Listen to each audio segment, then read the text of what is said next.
હવે વાત કરીએ વડોદરાની એસએસજી હોસ્પિટલ ફરી વિવાદોના ઘેરામાં આવી। ગરમીથી બચવા હોસ્પિટલમાં 50 કુલર ભાડે રખાતા વિવાદ થયો। કુલરની મૂળ કિંમત કરતા ભાડાનો ખર્ચ વધુ હોવાનો આક્ષેપ। રોજના 450 લેખે 60 દિવસ માટે કુલરો ભાડે લેવાયા। સોના કરતા ઘરામણ મોંઘી તે પ્રકારનો ઘાટ સર્જાયો। ભ્રષ્ટાચારના પણ ગંભીર આક્ષેપો થયા। નવા કુલર ખરીદ્યા હોત તો સરકારી નાણાં બચત થાત તેવો જનતા દ્વારા એક મત ઉભો થયો। કોન્ટ્રાક્ટરને ફાયદો કરાવવા ષડયંત્ર રચાયા હોવાનો આક્ષેપ।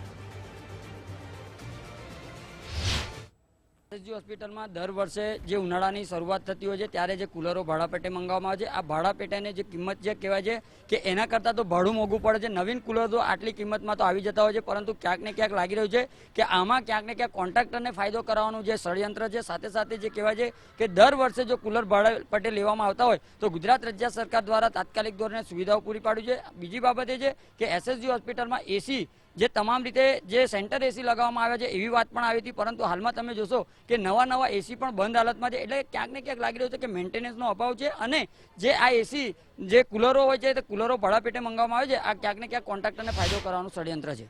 હાલમાં અત્યારે 2 કુલર તો આપણે મૂકેલા જ છે, એટલે એવી કોઈ પ્રશ્ન બીજો કોઈ આવી શકે એવું નથી અને એના અંગેની જે એસી બંધ છે અંગેની આપણે કામગીરી ચાલુ છે। આ આખું ઓફિસ તરફથી થતું હોય છે એડમિનિસ્ટ્રેશન સાઈડ, તો એ અંગે હું ન કહી શકું, પણ જે બી કર્યું હશે એમને કંઈ કર્યું હશે।